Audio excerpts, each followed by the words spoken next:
We want to give comfort to the one who is in distress. But we've trained our boys that that's shameful. And so they're running away so that you don't have the opportunity to give that 6, 7, 8-year-old the comfort that they really need. I'm Diana Oehrli, and I've spent most of my life learning firsthand what privilege actually costs. The legacy control, the family expectations, the guilt of feeling trapped in a life everyone thinks you should be grateful for. If you've ever wondered why having everything still feels like something's missing, you're in the right place. Welcome to Pressures of Privilege. Today's guest has spent over 30 years working with kids, parents, and couples as a psychologist. Dr. Gloria Vanderhorst has a simple but surprising idea. Baby boys are actually born with a wider range of feelings than baby girls. But somewhere along the way, most boys learn to shrink that range down. They learn to hide. Dr. Vanderhorst calls this the emotional desert, and she spent her career helping parents understand how it happens and how to stop it before it sets in for good. She's currently finishing a new book for fathers on how to raise sons who are both strong and whole. Today, we're talking about where that shrinking starts, what it costs boys later in life, and what a father can do differently starting now. Please welcome Dr. Gloria Vanderhorst. Thank you. Thank you. I'm delighted to have a conversation with you. This is such an important topic. So I'm thrilled that you've invited me to share this with your audience. You said boys are actually born with a wider range of emotions than girls? That's right. It's surprising, isn't it? But that's what the literature tells us. That's what the research shows. And if you think about it, it is adaptive, all right? Everything that we are as human beings has a purpose to it. And so you have to ask yourself, all right, well, what's the purpose of that, right? Why would males need a broader range of emotional expression? And in my mind, I can trace that back to the caveman, right? Because we've had this brain. And so if you are living in a cave and the woman is taking care of children, you want your man to have extreme courage. You don't want him to be shy or backward, right? You don't want him to be afraid. You want him to pick up his spear and head out of that cave to kill something to keep everybody alive. So he has to have kind of a stronger sense of courage and purpose in order to overcome that fear, which would be normal and natural. I don't want to go out and face something 10, 12 times my size, but he did. And that's survival for the entire species. The same thing is true in modern days, right? We put boots on the ground, and historically, that has been all male, right? They've had to do exactly the same thing. They've had to leave the comfort of the camp and pick up their spears, pick up their weapons, and head out to fight for their country. Now, you have to have some force that enables you to do that, to run up the beach, to run across the field. You have to tap into some very deep sense of courage. So it's normal, it's natural to think that, yep, all right, little boys are born with that broader range of emotion so that they can do these things that we assign them to do to protect the rest of us. So, what do you mean by range? So, I mean, they have to be able to tap into emotion that goes beyond what I have to tap into in terms of courage, in terms of anger, right? In terms of force. And it is true, all right? Just in terms of interactions, I mean, think of it. Our jails are full of men because of that acting out force, because of that anger force. If women had that same range, our jails would also be full of women, but they're not. Our jails are full of men uh, for a couple of reasons. One is because men do have access to kind of a stronger intensity of anger and irritation, but the other is that we do not allow them to learn how to process their own feeling states. We deny them that learning when they are toddlers. Honestly, we stop their emotional growth when they are toddlers. So the range applies to the intensity of the emotions, not the types of emotions. Well, both type and intensity, but obviously on the irritation, anger, fury range, right? We're talking about more intense ability to tap into anger. And that's the courage that we value when we put boots on the ground. Is it possible to have courage without anger? I doubt it. I think those two things come along. Yes, is it possible to have courage without extreme anger? Yes, right? You read about people who do these remarkable feats. What I'm thinking of is a story I heard out of the paper, decades ago, right? Of a guy whose child gets trapped under a car and he lifts up this car, right? This is strength that he does not have on a day-to-day basis, all right? But his child has just been rolled over by this car, and he just lifts up that car so the child can be pulled out from under, right? We do find strength in times of peril that we don't have access to on a day-to-day basis. Wouldn't fear be underlying the anger? That's a good question. Fear is the base, right? I don't want to be killed. I want to kill my enemy.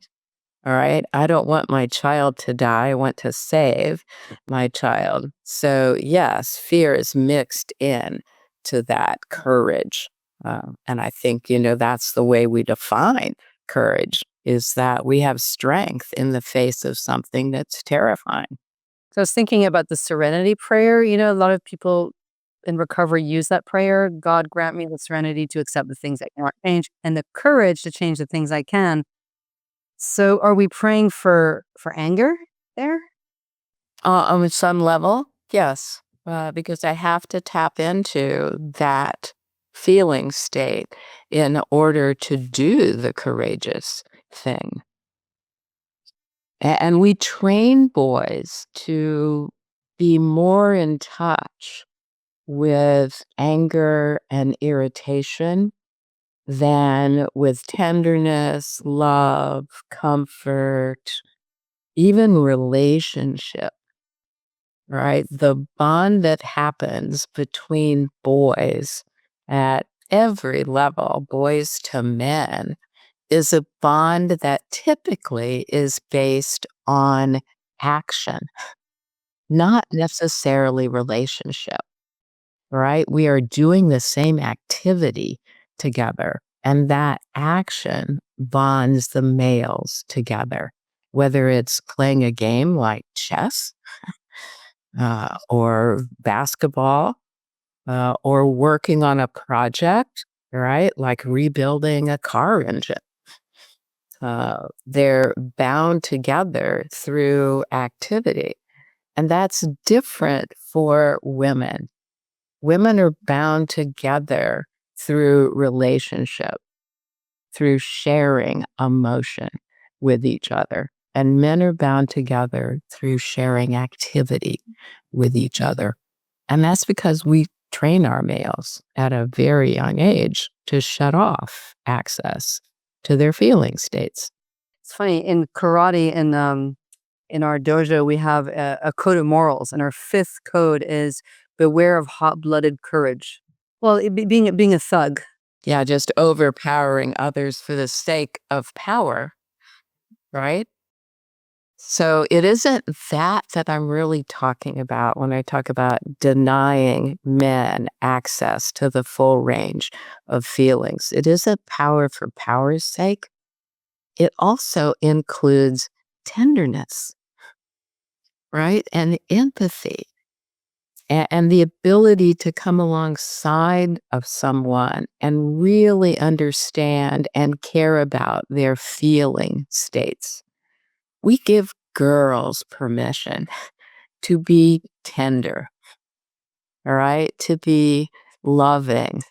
We do not give boys permission to be tender or loving. We make up nasty words for that, right? We call them sissies. We make fun of them if they have tender emotions and tender reactions. I mean, think of it just in terms of play in a preschool.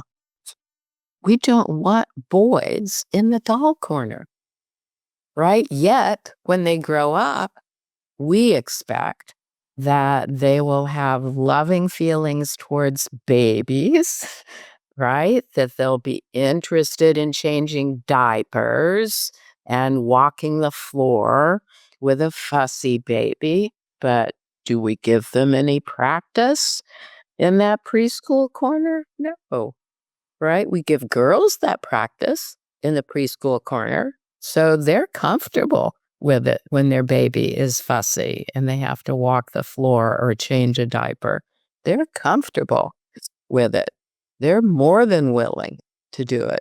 But we tell boys, no, stay out of the doll corner. Oh, and don't go to the kitchen corner either, even though most of our chefs are men. All right. We still don't want our little boys in the kitchen corner in preschool. That's wrong. I'm so lucky. My son just cooked for me. He's 22. He cooked this first meal. It was better than I could cook. Very good. As I said, most chefs are male. Maybe that's why. I don't know. When growing up, I rejected being female because I felt that men were more valued. Or I took on more male characteristics. I mean, I used to idealize the woman in Indiana Jones. There's one of those where she was drinking the guys under the table. Yeah, she was not a sissy. No, not a sissy at all. I mean, even yesterday, I had an espresso at lunch, and somebody else had a decaf version. I said, "Well, that's for sissies." So you were trained early to be very aware of roles for male and female, for sure. And you're right, our culture values males. We send that message that we value males. Think of a baby reveal party. Those are so popular now, right? Where people invite friends and family to learn whether they're pregnant with a boy or a girl. These are elaborate parties, right? And people just go wild when the announcement is it's a boy. All kinds of wild things recorded in these parties. And then it's odd that we put such limits and restrictions on the emotional development of a male that our jails are full of men. Why do we do that? Why do we do that? And divorce is 50% or more, right? Now, the statisticians will tell you the divorce rate is dropping. That's a lie. People are not getting officially married. All right. There is no documentation that these two people are legally married. So when they decide to split up and go separate ways, there's no record of it. All right. And people live together now, have children together, right? And then 5 years later, 10 years later, they'll decide, nope, not for us anymore. We just don't feel the same way about each other. They separate, they go different directions. Their kids start moving back and forth between two households, but it's never recorded as a divorce. So there is no drop in the divorce rate. If anything, it's continuing to escalate. I think also the new generation, instead of saying once they start being intimate, that used to be, that's my boyfriend, that's my girlfriend, or I'm dating her. Now there's a separate, dating just means I'm just testing the person out. I'm not committing. And boyfriend, girlfriend means I'm on marriage track. Right. But people in the generation that has been raised in divorce are not dating. All right. They are not interested in relationship. They have been burned, basically, because they've grown up in a system where they move back and forth between two households. And they do it in a way that is so damaging emotionally. Now, think about it. All right. Where you live right now, 2 days from now, do you want to go to another house and spend 2 days at that house and then come back to this one for 3 or 4 days and then move again? Right? 2 days here, 2 days here, 3 days here. It's insane. All right. Emotionally, if we set up torture for our children, that would be part of the design.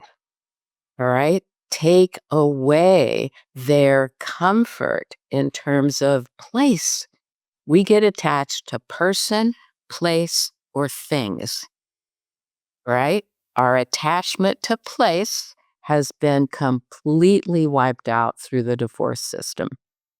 If you have to divorce, please do not do that 225 system. At least give your kids a full week in one place so that they're not breaking up the week into traveling to different places. And if you can tolerate giving them longer, give them longer. Place is a major resource for our security. And we rob a full generation of that security. That's great advice. Thank you, Dr. Vanderhorst. Going back to the emotional range that boys have, you say at one point it gets narrowed, and who's doing the narrowing? The entire culture does the narrowing, but it gets delivered by mom and dad. All right. So little boys have a broader emotional range, so they get more intense as infants. All right. They can, yell louder, get redder in the face than little girls do. Mother's reaction to that is normal and natural. Right. She will back away. All right. Or she'll scrunch up her face and go maybe in closer. Hey, what's wrong with you? Right? Why are you doing that? And infants are brilliant. Their survival mechanism is reading the world around them.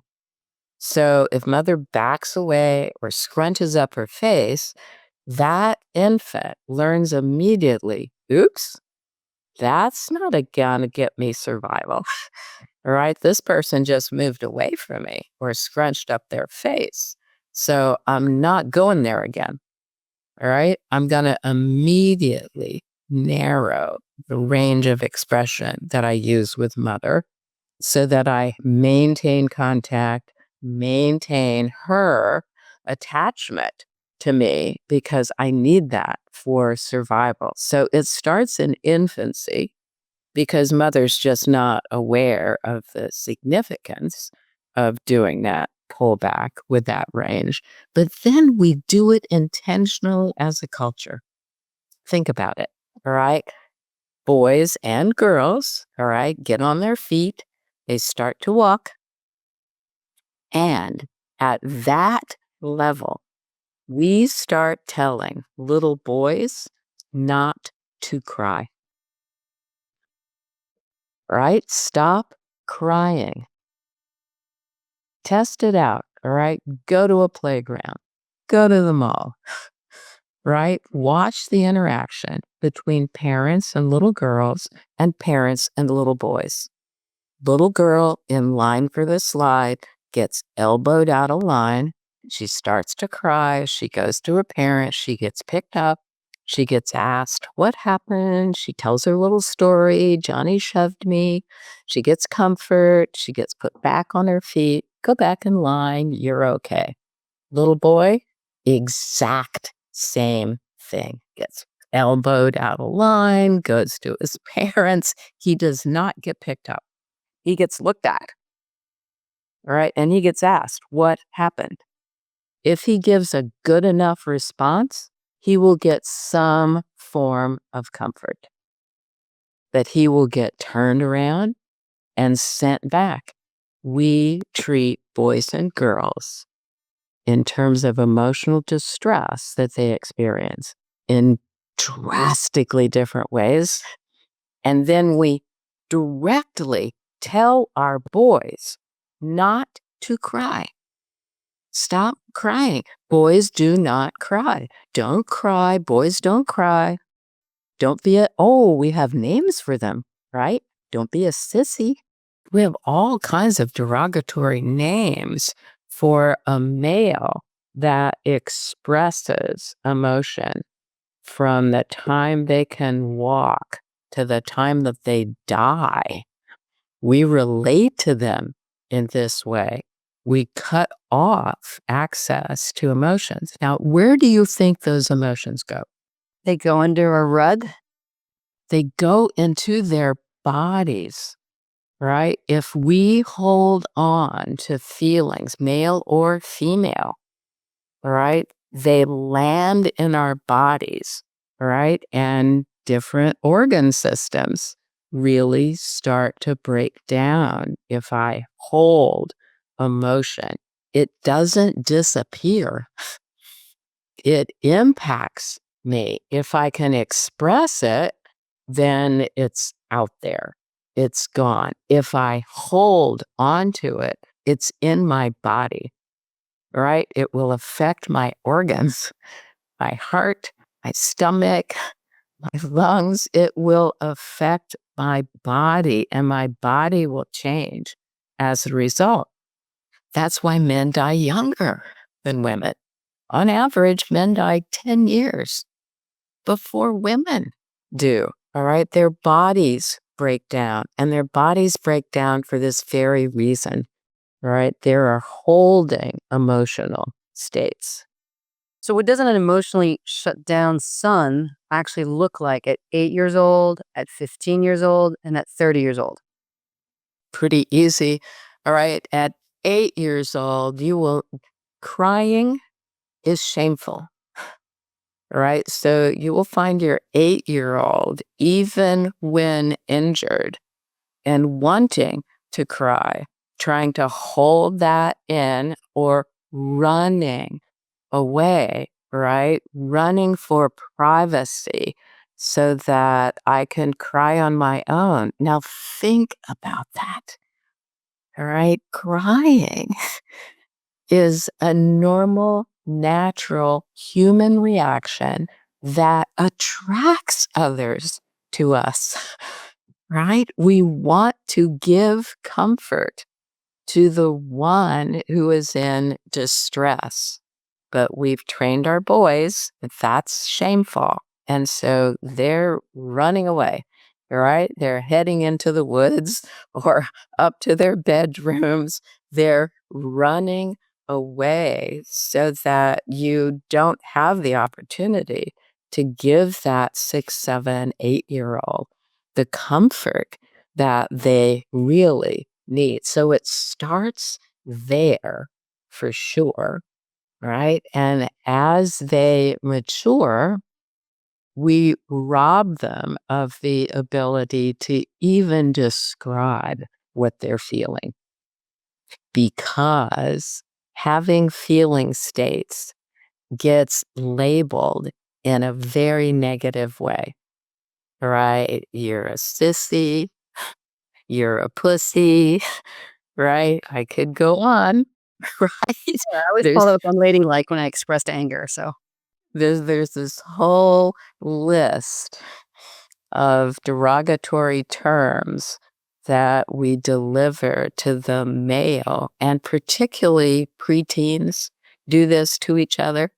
They love to call each other names anyway and tease each other. They're kind of bumping for priority, right? And they use their bodies to bump for priority. They use their language to bump for priority. And so as they do that, they all learn that, boy, right? I need to contain, right? I can't, even my best buddy, I cannot share with my best friend. And that's why frequently middle school, early high school, you will find guys bonding with girls, not to date them, not as a sexual experience, but as a comforting friend, right? In middle school, if a guy has a girl that is his friend, it's for emotional support and emotional reasons. It's not sexual or sensual, right? It is, this is a person I can talk to. She listens to me. She doesn't make fun of me. She doesn't call me names. And I can tell her anything and it will be contained. She won't go talking to her friends about it. It won't travel any other place. All right. There's this bond that takes place for lots of guys in that middle school range when they have a female as their confidant. And that's healthy for them to do that.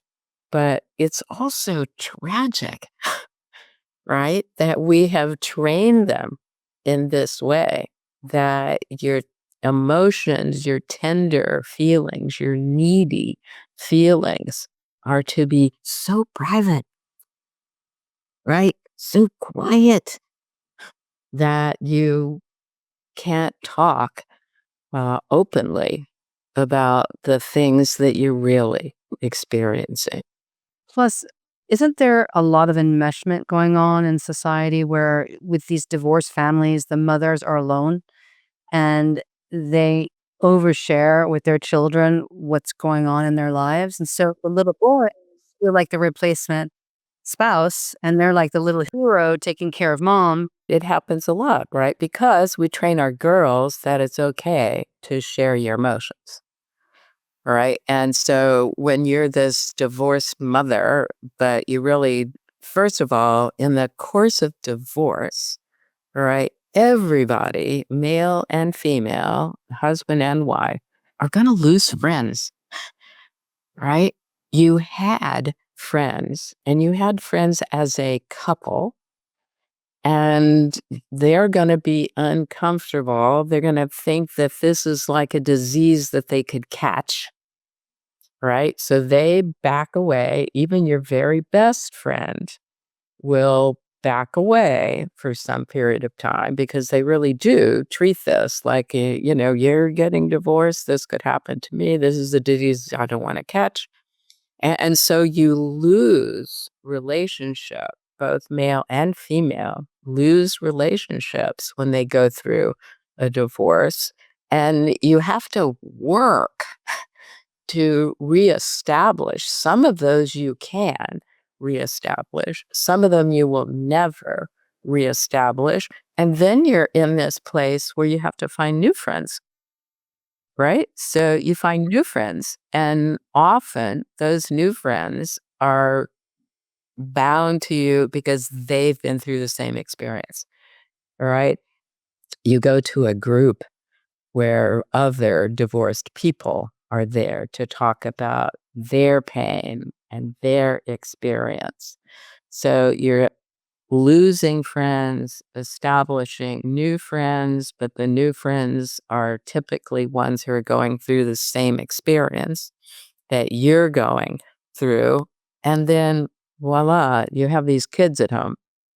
All right. And suddenly those kids become your confidant. You put them in this place of understanding what you're experiencing emotionally and identifying with your feeling states. I've seen it so many times that the children align with mother, take care of mother, reject father, and then when they get college age, they get curious about father, right? They've reestablished relationship with father. They get a bigger picture of what happened to their parents when they were much younger. And suddenly they're rejecting mother, all right? Because mother was overly attached to them, all right? And kind of poisoned them in their relationship with father. So this whole system of divorce is doing incredible damage to the next generation. So, what does an emotionally shut down son look like at 30? Oh, at 30, probably of competent, right? Because you take what you can't get in relationship and you pour it into yourself in a different way. All right. So you become competent in something. It might be something intellectual, it might be something athletic, it might be something social, but that 30-year-old looks competent, functions in a competent way, but is either not that interested in relationship or is cautious about relationship. And so that's a person who's difficult to connect with for both men and women.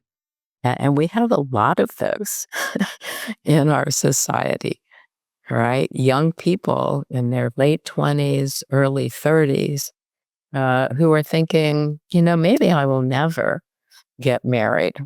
What's the point?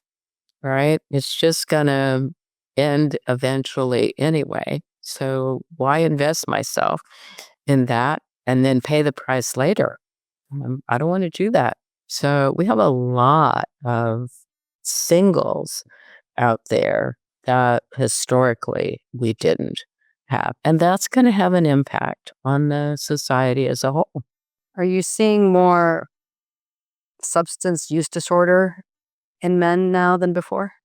I think the substance use is just really holding steady. We've been invaded by drug cartels, and it starts at a very young age. It starts in middle school that people get hooked on a variety of different substances, and your body is responsive. Right? It really does get a dependence on a substance. And then you lose agency yourself. So you can't do that on your own. Once again, it takes a village to facilitate a change. It might have been alcohol in the old days, but they're going more to marijuana and psychedelics and MDMA. But your book is mainly for fathers. I'm writing a book for fathers to help them first to look at their own histories. So I have been educated by the boys, teens, and men that have trusted me with their emotional lives. And they really have taught me what they need uh, at this point in time in order to uncover their natural emotional state, re-identify with the feelings that they were born with and the feeling range that they can express, and then take the risk of actually doing that with their family, all right, with the people that they're closest to, and then broadening that to their friends and their colleagues as well. So I have been really privileged to watch boys, teens, men grow emotionally and to re-educate themselves and regain access to the full range of feelings and learn how to accept that they have that capability and that talent, and how to share it with the people that are significant, that really mean the most to them, their own children, their spouses, the parents. And so the book is kind of a guide, but it is a guide from the men that I've worked with. And they're educating other men as well. So I'm the conduit to just kind of pass that along to other men. Well, that's wonderful. It's the idea that if you get the father to get in touch with his feelings, he'll be able to then teach that to his son. Right. And really appreciate that you're born with a broad range of emotion and you should keep hold of all of it. You should own all of it. And you're healthier when you own all of it. I'll tell you a story about one guy that was referred to me by his physician. In fact, his physician referred him multiple times before he really did it. All right. And the reason that he brought himself into therapy is that he collapsed in a public presentation thinking that he had some kind of stomach trouble. Now, this was not the first time that he had collapsed in that way. Taken to the emergency room, right? Evaluated, nothing wrong with the guy. Nothing wrong with the guy. Right? And his physician finally said, you will see Gloria or I will never see you again. All right. So the guy put himself into therapy and his gut kept telling him that he was not comfortable in the role that he had chosen for himself as an adult. And so his body just kept collapsing in critical moments. His body would just double him over, right? And off you go to the ER. Nothing wrong with you. This is not physical. This is psychological. And he had the courage to finally do the work to figure out why his body kept sending him this message that you've put yourself in the wrong role as an adult, right? You put yourself there because your father said, you will do this, all right? You will go to this college, you will become this professional, you will do this for a living. Nowhere close to what the guy had the talent for, the interest for. And so no wonder his body kept going, no, no, right? His body just kept undermining him until he was able to face that history and realize this is not the professional path that satisfies me. It's not really what I want to do with my life. And so, your body does this for you. That's an extreme example. That's an extreme example. But, Bessel van der Kolk has this book called The Body Keeps the Score, right? Wonderful, wonderful message because it's really true, right? Your body will give you information about comfort, about focus, about where to put your energy. If you just pay attention to your body, it will guide you and help you and facilitate growth and interest and attachment to the right things.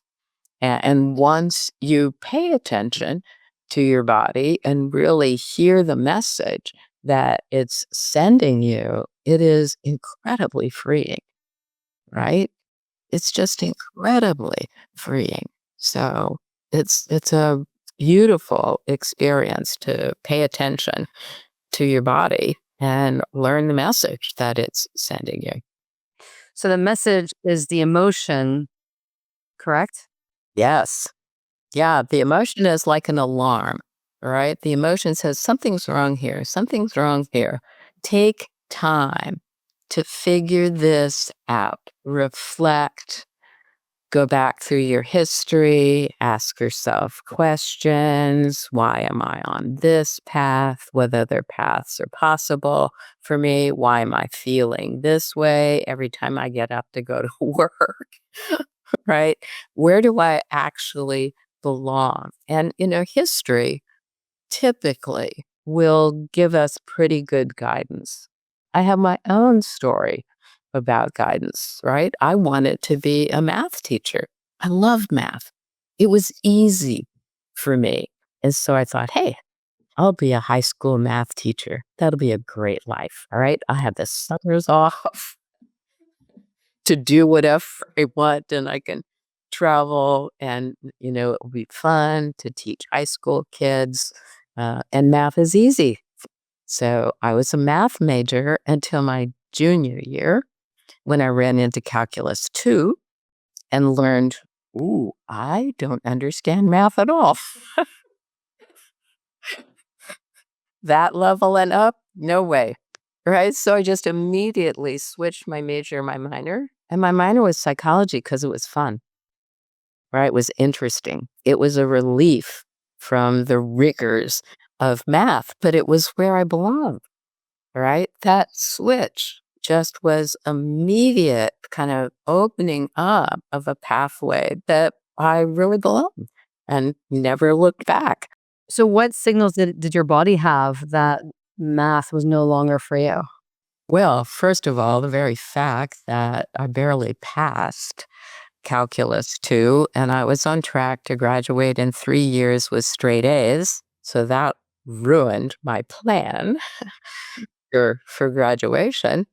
And the psychology had just always been that fallback, interesting, fascinating, right? You wanted to take a deeper dive into every piece of the subject matter. And that's really what I've been doing, right?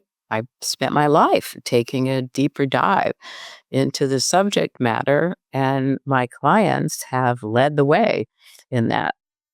So where did you feel it in your body? Like I would assume if you started to see calculus 2 as being difficult, you might have felt some fear or some And pain or it's the thing that turns your stomach, okay, you right? felt it in your stomach. Right? Yeah, it's the thing that turns your stomach, all right? And this fear in your chest that somehow I can't breathe in this experience, all right? I'm not really understanding. I'm not grasping this. And no matter how many other students, we meet together in groups to try to figure this out, it's just not making sense.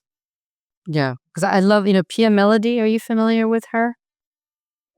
She wrote Codependency No More, or one of those. It's I'm always getting her and Melody Beattie confused, but one of the early authors on codependency, and she has an emotions chart that has where you normally would feel anger or where you would normally feel guilt is in the stomach, or fear would be Oh, here. that's fabulous. And it's a really useful chart. And then she's got a separate chart for carried emotions. Sometimes our parents will give us shame or their anger, and it gets and it's felt differently in the body in a different place. Yeah, that's true. We can be past experiences of others, and just carry that as a gift from, but not necessarily a positive gift from another generation. So by teaching fathers like to feel the emotions in their bodies, why only fathers and not parents broadly? Well, because women actually have this skill. We typically, I'm not going to say it's 100%, all right, but we typically give women much more latitude with emotional expression. All right. They can cry, they can get angry. We don't have the same limitations socially on women or girls than we do on boys. And we're direct with our boys. We're very direct. All right. Toddlers are told, stop crying. I'll give you a great personal example.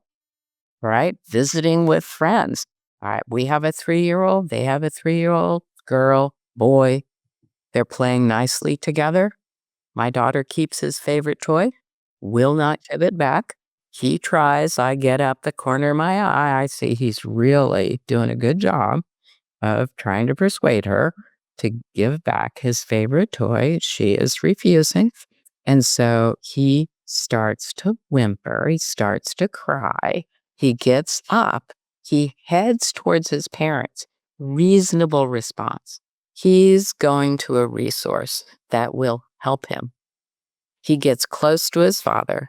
His father backhands him in the chest, lands him on his butt, and says, "Stop crying." He's 3, right? And that's the male attitude towards a boy crying. I attest that if that had been a girl, the girl would not have been whacked in the chest and told to stop crying. She would have been comforted and asked, "What's going on?" And she would have gotten the resource that this little guy deserved. He deserved a resource. But we have this attitude towards our boys that if you cry, if you express emotion that isn't up and exciting, that it's demasculating you. And I want you to be masculine. So we train them very early on to withhold normal, natural feeling states. And it's wrong. We shouldn't be doing that. In some families, it's done to women too. I remember being told, "You're too emotional." Ah, hmm And so I you're right. decided to be more like the boys. Right. Of course. Normal, natural reaction, right? Because at that age, you're in concrete reasoning. You think yes, no, right, wrong, good, bad. There isn't a nuance at all. There's not a maybe, right? It is a yes, no, right, wrong. So if you're told not to cry, then that's global. It doesn't mean, oh, just in this situation. It's global. All right. I need to contain my feeling states and not cry about anything. But I've been learning about cognitive distortions, but the concept of emotional reasoning, which is you believe something is true simply because it feels true, treating your emotions as objective facts. And sometimes I do have that problem where I might feel unwell emotionally one day, and we all have down days. And then I'll paint my entire life with that brush. I start to then doubt my emotions, or I try to stuff them away because I don't want to paint my whole life with that brush. So, and I'm thinking about boys who are told not to feel, maybe it's to prevent them from having these cognitive distortions. Well, I think when you tell a boy not to cry, not to have feelings on that end of the range, that is a cognitive distortion, right? You are distorting reality for that boy. And that's what we've done to all of our boys, all right? We have distorted reality. So they're not good at emotional problem solving. All right. They get into fights with each other rather than discussions with each other.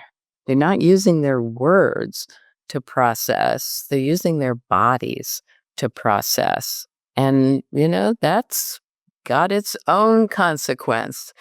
If all you're going to do is use your body to process conflicts. I have some male friends who have said girls get spiteful and resentful and they hold grudges and they're mean to each other too emotionally. But boys will get into a fight, they'll punch each other out and go, okay, we're done. Bye. And Then it's over. it's done. It's over. It's over and they can reconnect. They're absolutely right. All right. Girls get into this extended experience of distancing emotionally. Boys punch each other and then shake hands. I know it's probably not healthy. I don't know. Is it healthy? Well, it's definitely got a downside, right? It's got a downside in terms of family context, right? Because our divorce rate is 50% or more, that's got an impact on the children because now the children have to declare allegiance to one parent or the other. It is rare to find a divorced couple who support each other as individuals and allow the children to like each of them and develop close relationships with each of them. It does happen, right? I've seen it happen, and it's beautiful when it does happen, but it's extremely rare that children of divorce end up having that kind of emotional acceptance as their normal day-to-day functioning. It's usually alignment, align with me or align with the other, but you can't have relationship with each one of us. Yeah. So a child will align with one. What percentage of cases do they align with both? Oh, I think that's incredibly rare. I don't have that stat. I don't know if anyone has done that research, but in my practical experience in working with families, that's an incredibly rare. I would say probably no more than 5% of the families that I've worked with have that kind of system in place where they are really accepting of the children's attachment to each person and value the children's attachment to each person. So if a man realizes at 45 years old that he was raised in that emotional desert that you talk about, is there a way back? Oh, there's always a way back. That's the brilliant part about your brain, right? Is that your brain holds on to these pieces of history.